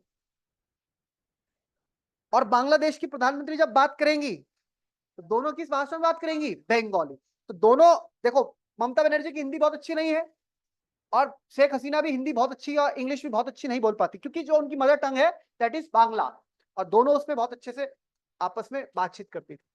अब देखिए कौन कौन से संबंधों में बात आई। तो पहली जो आपने बोली, सबसे पहले बात आ गई आर्थिक, और दूसरी बात मैंने जो बोली कनेक्टिविटी, आपस में जोड़ना, सड़क रेल, दोनों बातें देखेंगे हम। आयुष, पहली बात देखिए क्या है, बांग्लादेश दक्षिण एशिया में भारत का सबसे बड़ा व्यापार साझेदार है। ये तो ध्यान रखना है, आपको पूछ लिया जाए कभी कौन सा देश हमारा सबसे बड़ा व्यापारिक साझेदार है दक्षिण एशिया में, ओवरऑल वर्ल्ड वाइड अमेरिका। और अगर हम दक्षिण एशिया में बात करें, बांग्लादेश। और भारत बांग्लादेश का दूसरा सबसे बड़ा व्यापार साझेदार है। बांग्लादेश का सबसे बड़ा चीन है और उसके बाद कौन आता है, भारत। पिछले दशक में भारत और बांग्लादेश के बीच द्विपक्षीय व्यापार में लगातार वृद्धि हुई है, ये मैंने आपको पीछे बता दिया है। नेक्स्ट आ गई बात कनेक्टिविटी, आपस में कैसे जोड़ेंगे, अभी नक्शे भी हमारे को देखेंगे हम इसको। भारत और बांग्लादेश के बीच में 1965 से पहले रेल संपर्क और अन्य संपर्क लिंक को बहाल करने के लिए कई उपाय किए जा रहे हैं। 1965 में याद होगा आपको, भारत और पाकिस्तान के बीच में युद्ध हो गया था। तो उससे जो, क्योंकि पहले क्या था, मैं जब अमृतसर गया था तो अमृतसर से जो मेरी रोड जा रही थी सीधे, वो रोड सीधा लाहौर जा रही थी। कहां जा रही थी, लाहौर। तो कभी तो वही रास्ता था, GT road, grand trunk road, याद है, शेरशाह सूरी वाली सीधी रोड होती थी। अब वो रोड पे बन गया बॉर्डर, भारत भारत पाकिस्तान, हम तो जा रहे थे कि वाघाटारी बॉर्डर में सीट हमें उस तरफ मिले, हम देखे तो सिर्फ पाकिस्तान, पाकिस्तान के लोग सड़के वड़के दिख रही थी सब, है ना, खेत खेत खेत, वो तो वही है कि हिस्सा था, क्या देश अलग अलग बन गए। वही हाल यहाँ पे बांग्लादेश के साथ था, ये भी हमारा हिस्सा है। तो आपको ध्यान रखना है कि 1965 से पहले जो स्थिति थी, जब भारत और पाकिस्तान के बीच में युद्ध हो गए, संबंध खराब हो गए, तो कनेक्टिविटी जो थी, कई ऐसे समझो पहिए थे जो जाम हो गए, रेलवे ट्रैक्स थे उनको जंग लग गया, ट्रेनें नहीं चली, उन पे रुक गई ना ट्रेनें, इधर की ट्रेनें इधर, उधर की ट्रेनें उधर, इधर से उधर कनेक्टिविटी नहीं, सब बंद। दोबारा अब जब वो पाकिस्तानी नहीं रहा, वो बांग्लादेश बन गया, हमने संबंधों को वापस पटरी में लाने का प्रयास किया। अब तो हम सड़क के माध्यम से, रेल के माध्यम से कनेक्ट करने का प्रयास कर रहे हैं, और कुछ ट्रेन और जो रोडवेज है उसके माध्यम से कनेक्टिविटी बनी हुई भी है। अब आगे देखिए, चिलहाटी बांग्लादेश की जगह है और हल्दीबाड़ी भारत के बीच नव बहाल रेलवे लिंक का उद्घाटन 2021 में किया गया। यानी दोनों देशों के बीच में ट्रेन चल रही है, ट्रेन चलेगी, मालगाड़ी चलेगी, कितना सामान इधर से उधर जाएगा। लोगों के बीच संपर्क बढ़ाने के लिए 2 यात्री ट्रेनें, ये तो मालगाड़ी हो गई, सामान जाएगा। यात्री ट्रेनों में मैत्री एक्सप्रेस, बंधन एक्सप्रेस की आवृत्ति बढ़ाई गई है। यानी आवृत्ति मतलब फ्रीक्वेंसी, कितनी बार जाएंगी कितनी बार आएंगी, और डायरेक्ट रूट है, सीधा जा रहे हैं। माल के परिवहन तथा बुनियादी सुविधाएं प्रदान करते हुए अपने अपने जलमार्गों को नौगम्य बनाने रखने के लिए जलमार्ग। अब आप देखिए, एक तो होता है रास्ता आपका, ट्रेन से आप ट्रेड कर सकते हैं, बहुत अच्छा। एक, क्योंकि नदियों का जाल है बहुत तगड़ा, जैसे भारत वाटरवे नंबर 1, याद है ना आपको, राष्ट्रीय जलमार्ग हावड़ा से, हावड़ा आपको पता है कहां है, हावड़ा पश्चिम बंगाल से लेके आपका इलाहाबाद प्रयागराज तक का तो पूरा जलमार्ग बन रहा है, बन चुका है, ये वाटरवे चलता है। इसको अगर हम लिंक कर दें किससे, बांग्लादेश के साथ, अभी बीच में, अभी कुछ ही दिन समय की बात होगी, गंगा विलास क्रूज, बताया था मैंने आपको, क्रूज समझते हैं, क्रूज क्या होता है, समुद्र में आपने देखा होगा शिप, बहुत बड़े बड़े, जिसमें आपका पूरा होटल भी होगा, जिसके अंदर कमरे होंगे, एक ऐसा क्रूज चला था गंगा विलास, वो पानी से होता होता होता होता आपको नदियों में चलेगा। वो नदियों में, सोचो ये नदियां इतनी बड़ी हैं और इनमें खूब पानी रहता है, तो इन नदियों के माध्यम से वो क्रूज आपको बांग्लादेश की यात्रा करा देगा। भारत से ले जाएगा आपको, फिर बांग्लादेश पार करते हुए आपको नॉर्थ ईस्ट की तरफ ले जाएगा जो नदी जा रही है, फिर वहां से इधर लाएगा। क्या बढ़िया कंसेप्ट है। गंगा विलास, नाम नोट करो उसका, गंगा विलास, इसके बारे में पढ़ना, आपने सुना होगा गंगा विलास। तो गंगा नदी है ना, गंगा वही पद्मा है, उधर जाके तो नदियों के माध्यम से हम क्या कर सकते हैं, जहाजों के माध्यम से, बड़ी बड़ी नौकाओं के माध्यम से, बोट्स के माध्यम से। ये देखो टूरिज्म को भी बढ़ाएगा, मछली पकड़ने वालों के लिए भी आसान हो रहा है। मछली पकड़ने वालों के लिए, मच्छी का ट्रेड होता है ना, आपको पता है ना, बंगाल में माछा भाता खूब खाया जाता है, माछ भात ट्रेड। माछी भात मतलब मच्छी, और भात मतलब चावल।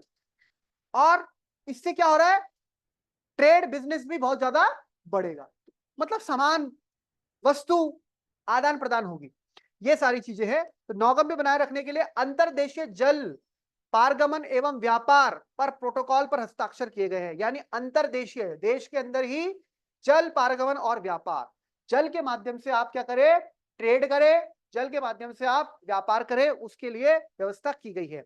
उसके बाद जो अभी मैं आपको बता रहा था, अगरतला भारत की राजधानी कौन से, त्रिपुरा राज्य की, और अखोरा ये बांग्लादेश का बहुत फेमस शहर है।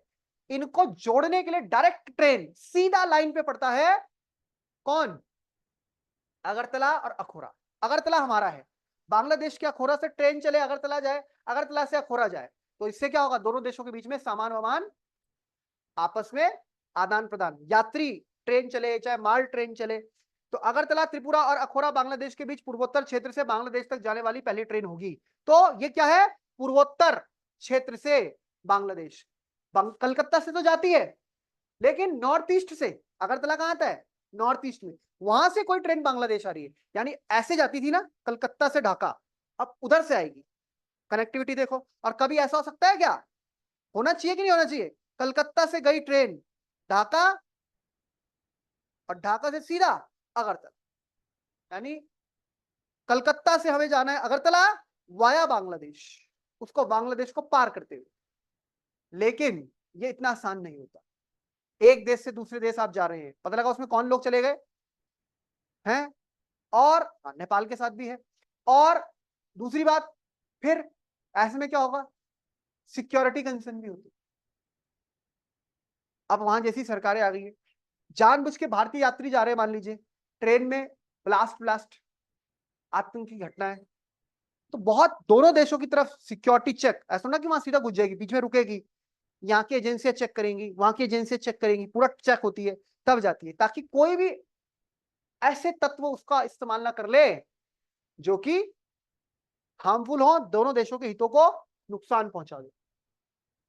ये देखिए भाई, पूरा नेटवर्क लेके आ गया मैं आपसे, हम ऐसा चाह रहे हैं कुछ ऐसा बन जाए, वाह बढ़िया सा, मतलब भारत को ही जोड़ दिया हमने, देखो किस तरह से जोड़ना है हमें बांग्लादेश को पार करते हुए। देखिए जरा मैं आपको दिखा दूं, यहाँ पर ये दो मैप आप नोट कर लेंगे, इसकी फोटो ले लेंगे, इसमें रोड रूट भी है और रेल रूट भी है, और ये आपको अपने उसमें बनाना भी है कॉपी में। अभी रुको, पहले देखो, पहले रुक जाओ, जरा सब्र तो करो, देखो पहले जरा, तब फोटो लेना। ये है सिलीगुड़ी, याद कीजिए हमारा सिलीगुड़ी कहाँ था, ये पश्चिम बंगाल राज्य। अब ये है हमारा कलकत्ता, देखो पश्चिम बंगाल राज्य ऐसे में है, बांग्लादेश से ऐसे घिरा हुआ है, ये बांग्लादेश का रंगपुर डिवीजन, ठीक है, ऐसे जा रहा है। लेकिन कलकत्ता ये है, और कलकत्ता के बाद ढाका ये है। अब ये दोनों शहर हमारे थे, तो मैंने कहा ट्रेन चल रही है, ट्रेन चल रही है, छुक छुक छुक छुक, कहाँ, ये कलकत्ता से ढाका, अब ढाका से ये पहुंचेगी ऐसे अगरतला। है बढ़िया बात, बिल्कुल। देखो ऐसे नहीं घूमने जाना पड़ेगा, ये ऐसे, अभी ऐसे चलती है ट्रेन, ये भाई इतना इतना डिस्टेंस तय करने के लिए ऐसे घूमो, पहले पहले तो बंगाल में ही ऊपर जाओ, फिर ऐसे जाओ, फिर ऐसे आओ, फिर ऐसे आओ, तो ये भाई तो समय खराब हो जाता है, होता ही नहीं होता। तो क्या हो, अगर सीधा ट्रेन जाए और सीधा पहुंच जाए, फिर इधर से ट्रेन कनेक्ट हो सकती है नॉर्थ ईस्ट में कहीं और, असम वगैरह, इधर अरुणाचल वरुणाचल से सामान पहुंचाना है, ये गुवाहाटी, गुवाहाटी से भी ट्रेन चल के इधर आ सकती है। यानी कि ये हम चाइना को ही तो काउंटर कर रहे हैं। अगर ध्यान से देखो, चाइना अगर कभी किसी मां भगवान ना करे कभी ऐसी स्थिति आती है चाइना हमें डिस्कनेक्ट करता है यहां से, तो हम अपनी आर्मी, हम अपनी रसद, अपने इक्विपमेंट अपने पूर्वोत्तर में बांग्लादेश मार्ग से, पर उसके लिए जरूरी है कि भारत बांग्लादेश के संबंध बहुत ज्यादा कैसे होने चाहिए, मतलब बहुत ज्यादा, ज्यादा नहीं, कैसे होने चाहिए, बहुत ज्यादा मजबूत, तभी ये विश्वास बन पाएगा। लेकिन क्या करें, शेख हसीना तो गई है, अब है यूनुस साहब, और अब ना तो पाकिस्तान चाहेगा ऐसा हो कि भारत बांग्लादेश के संबंध अच्छे रहें, पाकिस्तान नहीं चाहता, पाकिस्तान की इकोनॉमी पिछड़ गई है, आपको पता है बांग्लादेश उससे अलग हुआ और बांग्लादेश इकोनॉमी वाइज उससे बहुत आगे है पाकिस्तान से, बांग्लादेश, हालांकि बांग्लादेश आज भी क्या है, लीस्ट डेवलप्ड कंट्री, बांग्लादेश विकसित देश तो छोड़ दो, हम भी नहीं है, विकासशील भी नहीं है, अल्प विकसित है, लेकिन बहुत जल्द बांग्लादेश विकासशील देश की श्रेणी में आ जाएगा। अच्छा, वैसे अल्प विकसित देशों को ना ट्रेड में बहुत फायदा होता है, उनके लिए डब्ल्यूटीओ के तहत, अंतरराष्ट्रीय जो नॉर्म्स है उसके तहत बहुत ज्यादा ट्रेड में उनका जो सामान वामान आता है उसमें आप ज्यादा ड्यूटी फ्री रखते हैं उसको, ताकि उनका सामान ज्यादा बिके, ताकि उनको आर्थिक लाभ हो। लेकिन जब वो डेवलपिंग में आ जाएंगे तो ये दिक्कत होगी। इससे पहले ही भारत बांग्लादेश के बीच में एक एफटीए हो जाना चाहिए। क्या होता है एफटीए? वेरी गुड, ये देखो आयुष को बिल्कुल बांग्लादेश की पूरी पूरी जानकारी है, फ्री ट्रेड एग्रीमेंट, ठीक है, वेरी गुड। चलिए अब देखिए इधर, ये पूरा ये पूरा कॉरिडोर आपको पता होना चाहिए, और रोडवे रेलवे दोनों मैंने आपको बता दिए। देख लीजिए भाई, अगरतला, बदरपुर, शिलोंग, गुवाहाटी, सिलीगुड़ी, कलकत्ता, ये जो पूरा का पूरा क्षेत्र है 1650 किलोमीटर। अगरतला, ढाका, कलकत्ता 640 किलोमीटर, मतलब कभी हमारा एक ही क्षेत्र था ये, इस तरह से पूरा चलता था। रेलवे के लिए अगरतला, बदरपुर, लमडिंग, ये लमडिंग समझ गए कैसा क्षेत्र होगा, नॉर्थ ईस्ट, मतलब आपका जो बुद्धिस्ट वाला, वहीं पे ऐसे नाम होते हैं। गुवाहाटी, सिलीगुड़ी, कोलकाता, अगरतला, ढाका, कलकत्ता, ये सारे जो है इनको आपस में क्या किया जाए, जोड़ा जाए, कनेक्टिविटी। यानी ये अगर सोचो बांग्लादेश अलग देश ही ना होता तो हमें नॉर्थ ईस्ट बनाने के लिए ऐसे अलग थोड़ा करना पड़ता, सब कुछ एक साथ एक प्लेन पेपर पे उकेरा जा सकता। बट डिवीजन हुआ, पार्टीशन हुआ, स्थितियां हो रही, फिलहाल जो चीज जैसे उसे वैसे एक्सेप्ट करना पड़ेगा, ये बात आपको ध्यान रखनी चाहिए। और यहाँ पर एक नक्शा और था, एक सेकंड एक सेकंड एक सेकंड, ये देखिए, वो कहाँ गया नक्शा, नक्शा था कि हम ट्रेन रूट देखना चाह रहे हैं।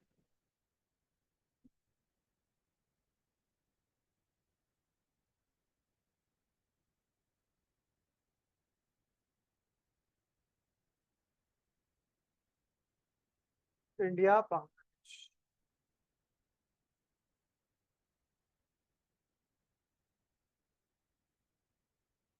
शियारा का है।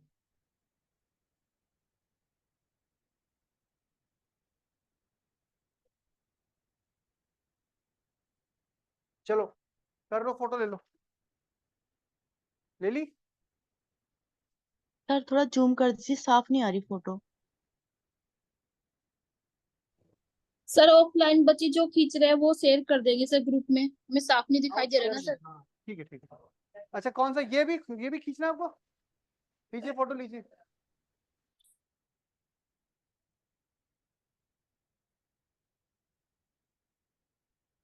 ग्रुप में शेयर कर दीजिएगा।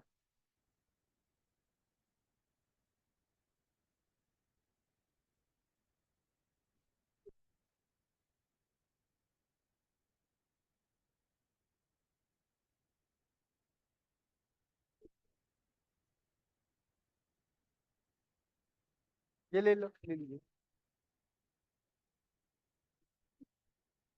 ठीक है।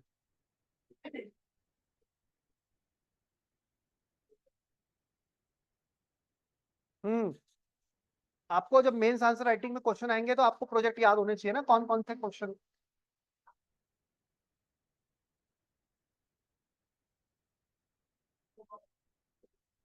हाँ मैं पीडीएफ भेज दूंगा। चलिए आगे बढ़िए, विकास साझेदारी देखिए फटाफट से। बांग्लादेश आज भारत का सबसे बड़ा विकास साझेदार है। भारत ने 2010 से, तब शेख हसीना आ गई थी, से बांग्लादेश को 3 ऋण सीमाएं दी है। क्या दी है? ऋण सीमाएं, line of credit. Line of credit क्या है? मतलब हम एक प्रकार का लोन है, हमने आपको 2000 करोड़ दे दिए, आपको जरूरत है अभी उसमें से 500 करोड़ खर्च करने की, 600 करोड़ खर्च करने की, तो आपने केवल 2000 करोड़ है आपके पास, इतना तक पैसा, आपको जरूरत है केवल अभी कितनी? 500 करोड़। तो आपने 1/4 खर्च किया, 500 करोड़ खर्च किया, तो आपको जो ब्याज लगेगा वो पूरे 2000 करोड़ पे नहीं लगेगा, केवल कितने पे लगेगा? 500 करोड़ में। ठीक है ना, जितना आपने खर्च किया। Line of credit, it is a kind of कि हम क्या कर रहे हैं? एक लोन ऑफर कर रहे हैं, लेकिन ये लोन जिस देश को मिल रहा है उसके डेवलपमेंट के लिए बहुत इंपॉर्टेंट है और बहुत ही न्यूनतम ऋण पे उसको वो मिल रहा है। जितनी उसकी आवश्यकता है उस हिसाब से वो खर्च करे, उसकी लिमिट बरकरार है। अब वो 500 बच गया तो 1500 बच गई, फिर आवश्यकता है खर्च करे। तो ये क्या है? भारत बांग्लादेश के बीच में आप देखिए, भारत ने 2010 से अब तक कितनी बार दे दिया उसको? 3 सीमाएं जो दी है इसकी, क्या बोल रहे हैं हिंदी में से? ऋण सीमा, जिनकी राशि उसने सड़क, रेलवे, शिपिंग और बंदरगाहों सहित विभिन्न क्षेत्रों के बुनियादी ढांचे के लिए 8 बिलियन अमेरिकी डॉलर है। तो इतनी लगभग राशि का उसको ऋण मिला है और इसका उसने इस चीज के लिए इस्तेमाल किया है अपने इंफ्रास्ट्रक्चर के लिए। क्षमता निर्माण और मानव संसाधन विकास, मानव संसाधन है, वहां के लोगों को भी ट्रेन किया जाए और वहां की क्षमता।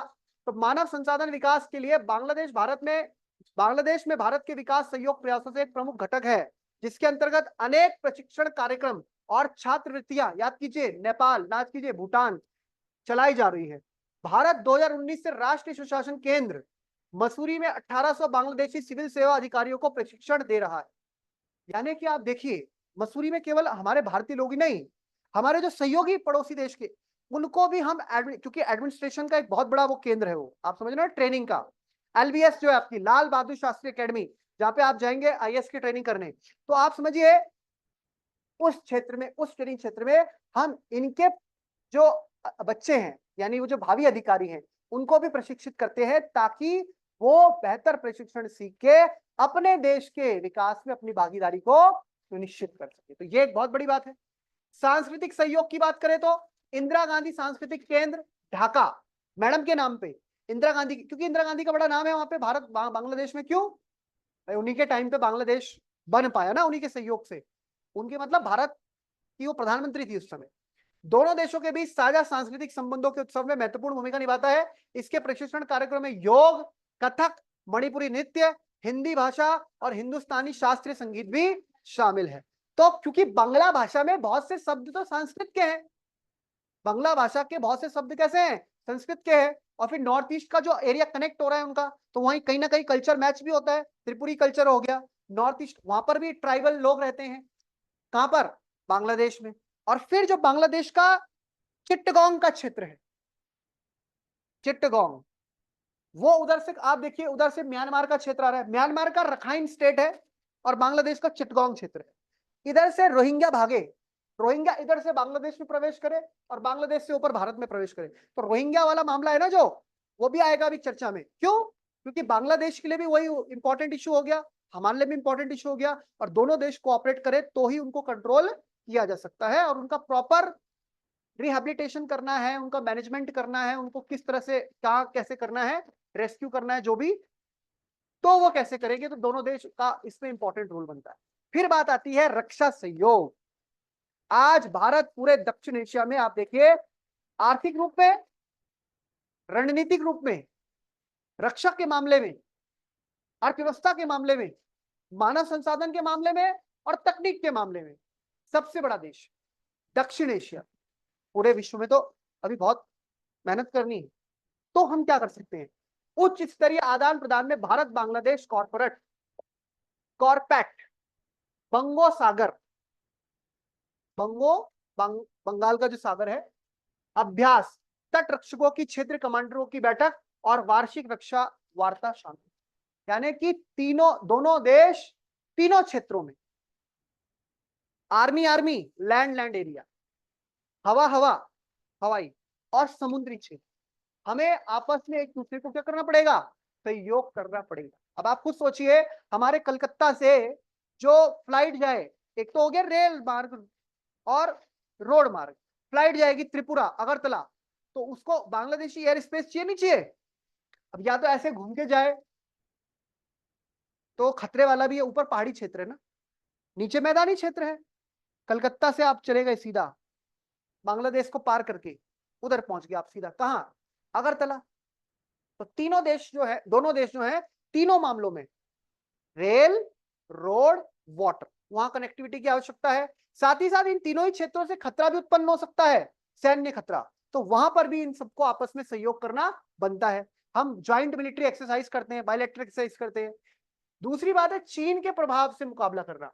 परमाणु प्रौद्योगिकी यानी कि जो आपकी है न्यूक्लियर टेक्नोलॉजी, कृत्रिम बुद्धिमत्ता, एआई, आधुनिक कृषि पद्धतियों, क्योंकि वो भी एग्रीकल्चरल एरिया है, हमारा भी एग्रीकल्चरल एरिया है, तो हमें मॉडर्न एग्रीकल्चरल जो हमारी टेक्निक्स है उनको डेवलप करके बाढ़ के आंकड़ों के आदान प्रदान में बांग्लादेश की सहायता करके भारत द्वारा बांग्लादेश के साथ संबंधों को बढ़ाना बांग्लादेश में चीन के प्रभाव का मुकाबला करने में मदद कर सकता है। तो हम चाहेंगे कि किसी तरह चीन का प्रभाव वहां काउंटर हो। तो कैसे काउंटर हो सकता है? जो जो बांग्लादेश को बुनियादी आवश्यकताएं है, जितना हमसे हो सकता है हमें बांग्लादेश को से प्रोवाइड करना चाहिए, ताकि बांग्लादेश में जनता के बीच में हमारा एक क्या बने, कनेक्टिविटी बने। नेपाल के साथ भी दिक्कत कहां आ रही थी? कुछ विश्वास को लेकर ट्रस्ट डेफिसिट नहीं होना पड़ेगा। ट्रेड डेफिसिट चल जाता है पर ट्रस्ट डेफिसिट ना हो।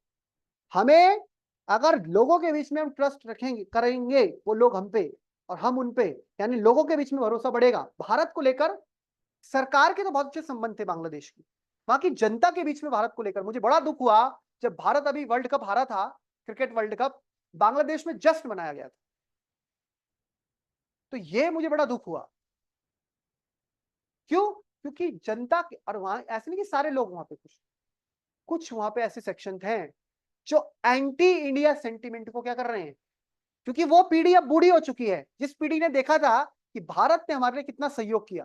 भाई 50 साल पुरानी बात हो गई है ना, वो लोग बूढ़े हो गए हैं, कुछ लोग निकल गए हैं दुनिया से, अब नए बच्चे हैं, उनको जैसे हम लोगों ने आजादी का टाइम नहीं देखा, हमने वो नहीं देखा, तो वो लोगों ने वो टाइम नहीं देखा जो मुक्ति संग्राम का समय था। अब वो पीढ़ी हो रही है बूढ़ी, जो लोग उस समय 20, 30, 40 साल के थे, जो 50 साल हो गए, वो लोग अब 70, 80, 90 साल के, 100 साल के निकल रहे वो लोग। तो नई पीढ़ी को क्या पता है, नई पीढ़ी के दिमाग में क्या भरा जा रहा है?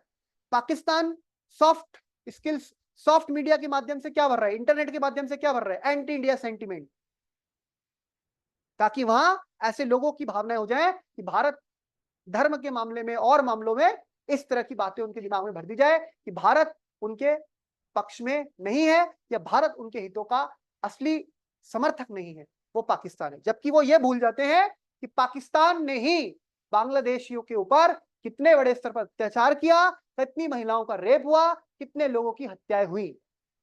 लेकिन बात होती है नैरेटिव बनाने की, आप कैसे नैरेटिव बनाएंगे। और आज की दुनिया में यही है, जो दिखता है वही बिकता है। इंटरनेट पर जो दिखाया जा रहा है, लोगों का ब्रेन वॉश किया जा रहा है, उससे भी हमें सतर्क। आज के समय लड़ाई केवल हथियारों से नहीं होती, आज के समय लड़ाई होती है बुद्धि से, दिमाग से। आपके दिमाग को ही हाईजैक कर लिया जाता है, आपको पता भी नहीं लगता। चाहे आप किसी मॉल में जा रहे हैं, चाहे आप मोबाइल देख रहे हैं, चाहे आप इंस्टा जो रील्स देख रहे हैं, यूट्यूब शॉर्ट्स देख रहे हैं, आपको खुद नहीं पता लगता कि आपका दिमाग कब हाईजैक हो गया, किस मामले में हाईजैक हो गया। तो ये चीज भी हमें इस मामले में इन्हें काउंटर करना पड़ेगा बेटे, बहुत ज्यादा मुश्किल हो जाएगी वरना। जल बंटवारे की बात करें तो कुशियारा समझौते के माध्यम से भारत और बांग्लादेश एक महत्वपूर्ण सीमा पार नदी कुशियारा के जल को साझा करने पर सहमत हुए। तो यह क्वेश्चन आ सकता है, तिस्ता सब सुनते हैं, पद्मा, जमुना सब सुनते हैं, कुशियारा नदी जल समझौता किन दो देशों के बीच में हुआ? तो हाल ही में प्रधानमंत्री मोदी और बांग्लादेश, देखो उसका हमारे पास वो भी होगा फोटो, एक था ना आपको दिखाया था मैंने, उसमें कुशियारा जो नॉर्थ ईस्ट से आ रही है ये नदी, उसको लेकर, ये तो तिस्ता है, कुशियारा यहां पे होगी, ये रही कुशियारा। कुशियारा जो बराक नदी आप सुनते हैं, बराक नदी, बराक जो मेघना बनती है आगे, है ना, तो आप समझ रहे हैं ये कुशियारा के बारे में पूरा लिखा है, इसका नक्शा देख लीजिए आप।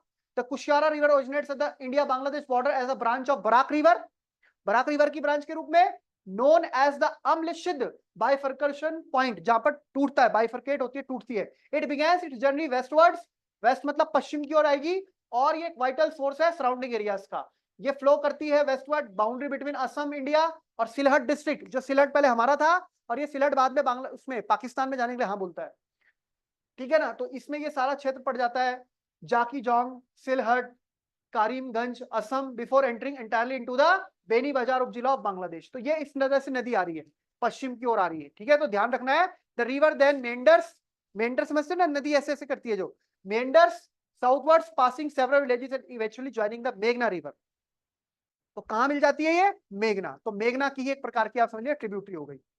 2022 में सितंबर, ये देखो सितंबर ही तो चल रहा है, 2 साल हो रहे, भारत बांग्लादेश ने साइन कर दिया Kushiyara river water agreement which represents a critical turning point in their water sharing relation। तो भारत बांग्लादेश के बीच में बहुत सी नदियां बहती हैं, तो कुछ नदियों को लेकर विवाद था, उनके जल को लेकर। तिस्ता तो अभी तक सुलझा नहीं है, ममता बनर्जी भी इसमें एक बड़ा कारण है ना। लेकिन यहां पर ये जो कुशियारा नदी जल विवाद है, इसको सुलझा लिया गया है, इनके बीच में एग्रीमेंट हो गया है। ये ट्रीटी एक बहुत बड़ी ट्रीटी साइन हुई है दोनों देशों के बीच में 1996 के बाद।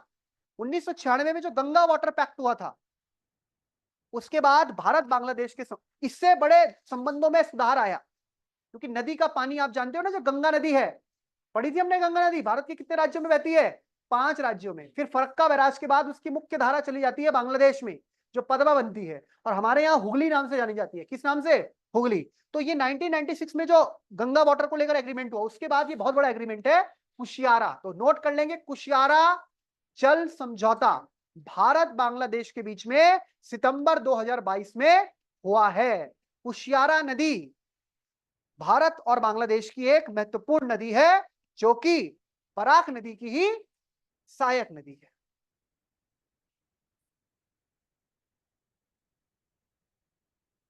हो जाएगी बात क्लियर, पक्का हो जाएगी सबको बात क्लियर यहां तक की। ये तो अभी समझाया नहीं।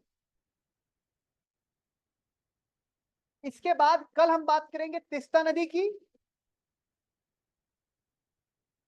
ये तो हम आपको ऐसे पीडीएफ ही भेज देंगे पूरा। इसके बाद हम बात करेंगे तिस्ता नदी की, क्योंकि आप खुद पढ़ते रहेंगे ना इसको। सीमा सहयोग की बात करेंगे, बायलैटरल एक्सरसाइज में लिखिए, देखो संप्रीति बंगो सागर, अभी हम बात कर ही रहे थे इसकी। और ये मैंने पहले बता रखा है आपको, सार्क में है, बिम्स्टेक में है, और एक और ऑर्गेनाइजेशन है IORA, आयोरा, यानी कि जो इंडियन ओशन के जो क्षेत्र हैं जहां पर बीच में सहयोग, सुनामी उनामी या कोई ऐसा समुद्री तूफान वगैरह आता है, उससे बचने के लिए क्या सहयोग किया जा सकता है। और बाकी चैलेंजेस हम देखेंगे क्या है लास्ट में, और क्या कंक्लूजन इनका निकलता है। तो कल ये आपका कंप्लीट हो जाएगा।